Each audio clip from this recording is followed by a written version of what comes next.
Alors, je ne sais pas combien de temps il va me donner. Ça enregistre. Je vois pas le déco. Oui, c'est bon. Hop, un peu de... Je m'assieds, puis on peut démarrer. Hop, hop, hop. Voilà. Voilà, c'est bon. Parfait. Voilà, on peut se mettre à l'aise. Alors, Stéphane Zagdanski, vous travaillez en ce moment sur un texte qui n'est pas un livre. Alors, ma première question, c'est qu'est-ce qui, dans votre esprit, pour vous, distingue le texte du livre et justement, qu'est-ce qui, dans le livre, vous paraissait en trop par rapport au texte lui-même? C'est un texte qui n'est pas un livre au sens où il ne sera pas commercialisé sous forme de livre. Il y aura quand même une forme livresque. Une des raisons pour lesquelles j'ai entrepris ce projet de rare, ce qui me chagrinait, c'était que les livres, et j'en ai publié un certain nombre, donc c'est une expérience que j'ai réitérée depuis l'apparition de mon premier livre en 1991, les livres me semblaient, les livres publiés, les miens, me semblaient ne plus rien avoir avec ce que Mallarmé nomme l'instrument spirituel. C'est quelque chose qui m'a très tôt choqué, à savoir que lorsque l'on écrit, c'était une expérience, moi, depuis que j'ai 20 ans, depuis que je m'adonne à l'écriture, qui me semblait profondément spirituelle. Et que j'accomplissais avec tout le sérieux possible. Y compris quand j'étais un jeune écrivain, débutant, cherchant mon style, cherchant ma pensée, cheminant pas à pas dans cette idée de déployer mon monde intérieur, de comprendre le monde à travers ma propre écriture, mais en train d'élaborer cette jeune écriture. Mais d'emblée, je sentais que c'était quelque chose de grave pour moi, l'écriture.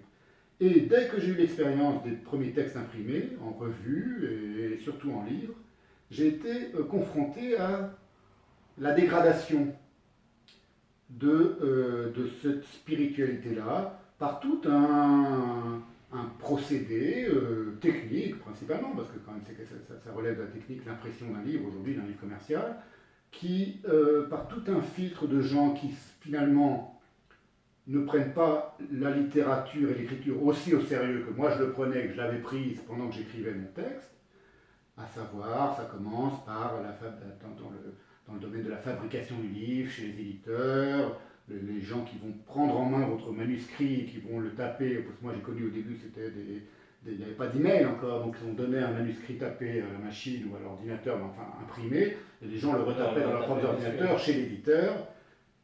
À partir de ce moment-là, le texte, non seulement votre texte ne vous appartient plus, mais il est dépouillé de sa gravité spirituelle.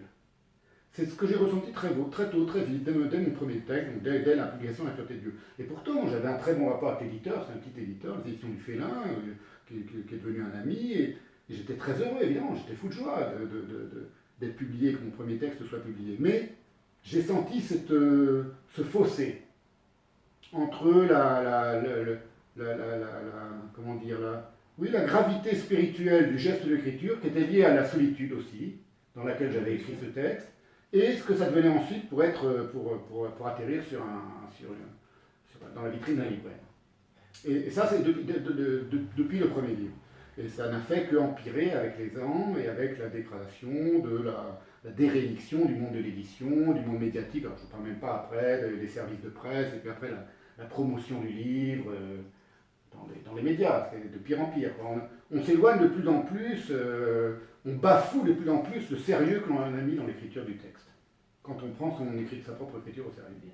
Alors, peut-être justement sur ce point, avant d'entrer plus dans les détails de votre projet, on pourrait peut-être vous faire cette objection qui serait de dire que précisément la puissance du texte serait de pouvoir être considéré indépendamment de tout support et que par conséquent la dégradation du médium par le truchement duquel ce texte est donné aux autres, justement cette dégradation n'a pas de prise sur le texte parce qu'on pourrait avoir une idée du texte qui serait un objet de pur esprit et qui justement aurait la capacité de parvenir à lutter contre toute forme de dégradation du support sur lequel il se présente. Mais du coup, si justement vous changez de support et refusez le support du livre, ça voudrait dire qu'il y a pour vous, entre le texte et son support, en fait une interaction ou en tout cas une relation beaucoup plus forte que simplement la réalisation matérielle d'un objet qui en fait est un être qu'on pourrait presque dire de pur signe. Oui, alors c'est vrai par exemple que pour atteindre les grands textes qui nous nourrissent, on fait comme tout le monde, on va dans une librairie, on achète les Fleurs du Mal ou alors Recherche du temps perdu, et c'est un livre fabriqué de la même manière. Donc évidemment, moi pendant 25 ans, j'ai vécu ce mode de publication de mes textes, c'est-à-dire le fait de les rendre publics par un moyen technique qui est l'impression sur du papier à grande échelle, diffusé, fabriqué, composé et diffusé par un grand éditeur, c'est-à-dire par un commerçant. Et j'en ai ça ne m'a pas gêné pendant ces 25 années-là. Là, je vous parle de ce que je ressentais intérieurement, de ce fossé entre la gravité spirituelle que j'avais mise et ce qui est le résultat à l'arrivée d'un point de vue de l'objet même. Mais ça ne veut pas dire que le livre final, rétroactivement, venait entacher la gravité spirituelle de mon texte. Mon texte, il était là. Sauf que nous ne sommes plus à la même époque du monde. Aujourd'hui, on est en 2015. Moi, mon projet date de 2013-2014. Et que ce qui, au départ, n'était que des petits soucis de coquilles ou de gens qui parlent mal ou qui ne parlent pas bien ou qui ne s'intéressent pas, ou qui, même lorsqu'ils parlent positivement, je parle des journalistes, par exemple, de la critique littéraire qui est catastrophique en France, comme vous le savez, et peut-être ailleurs aussi. Ça n'était que ça au départ. Aujourd'hui, c'est l'état du monde et de la planète et des cerveaux qui est catastrophique. Donc il y a une dévastation, un empoisonnement par le nihilisme contemporain de toutes les cervelles aujourd'hui, qui est encore plus grave et elles sont encore plus atteintes que lorsque j'ai débuté comme jeune écrivain en 1991. Donc en 2015, ça fait 9 et 15, 26 ans, c'est ça 24 ans. Oui, c'est ça. Oui. 24 ans. En 24 ans, tout s'est dégradé, les relations interpersonnelles entre les intellectuels se sont dégradées, les livres sont de plus en plus merdiques, les livres publiés par les éditeurs sont de plus en plus merdiques, les écrivains sont de plus en plus mauvais, quoi, à tous les sens du terme, au sens mauvais, au sens spirituel, au sens de la mauvaiseté qu'ils portent en eux, et puis mauvais du point de vue de la pensée. Ça ne pense plus, ça ne pense pas loin, ça n'a jamais peut-être beaucoup pensé, mais en tout cas, j'ai vu ces choses s'effondrer devant moi. Et j'ai décidé, et c'est là qu'est née l'idée de rare, de restituer sa rareté à mon écriture. Et quand je dis sa rareté, ce n'est pas un jugement de valeur sur le positionnement sur ma valeur d'écrivain par rapport aux autres écrivains. C'était par rapport à cette gravité spirituelle que j'avais mise dans mon écriture depuis mes premiers textes, et qui pour moi est ma manière de vivre. C'est surtout ça. Donc l'idée, c'est pas que j'avais peur que ça interagisse ou que ça vienne souiller mes textes. Les textes, ils sont écrits de toute façon, et une fois qu'ils sont écrits, ils sont là. Mais c'est que c'était un mode d'existence qui ne me convenait plus. Être écrivain parmi tous les écrivains, publier régulièrement des livres chez les éditeurs, avec tout le petit cirque que ça suppose, ça ne m'amusait plus. Et puis surtout, je vous dis, c'est des choses qui me...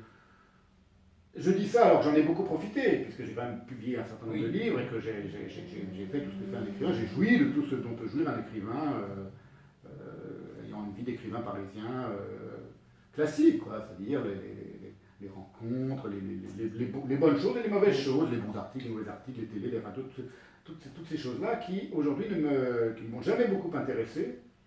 Ce qui est rare, parce qu'il y a beaucoup de gens qui font beaucoup d'efforts pour essayer d'obtenir ce genre de choses, et dont je me suis amusé, dont j'ai profité aussi. Mais c'est une autre période de la vie intellectuelle en France.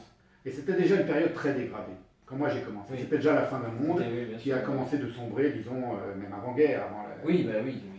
Tous les écrivains du XXe siècle le constatent d'une certaine manière. On peut dire que le premier à avoir constaté la dégradation de la vie intellectuelle, c'est Proust dans La Recherche. Oui. Parce que les salons qui tournent anti-Dreyfusard, le verdurinisme qui s'étend et qui empoisonne tout, aujourd'hui, il n'y a plus que ça. Si le verdurinisme, Madame Verdurin, j'avais écrit ça dans un texte un un peu acerbe, un peu comique contre la télé, elle règne dans les émissions de télé. Mais bien sûr, oui. Alors, ces émissions littéraires dont on se vante tellement en France, ce sont des salons de Madame Verdurin. Donc voilà, c'est pour répondre à votre question, ce sont toute cette série de réflexions qui m'ont fait, qui m'ont décidé à sauter le pas. Et vraiment, c'était un saut pas seulement symbolique, c'est-à-dire dans un univers inconnu, pour tourner le dos au monde du spectacle, au sens où de toute façon on ne peut pas quitter le monde du spectacle au sens où de par longtemps, mais à cette petite planète spectaculaire qu'est le monde de l'émission. Le monde de l'émission commerciale. Oui, bien sûr. Voilà.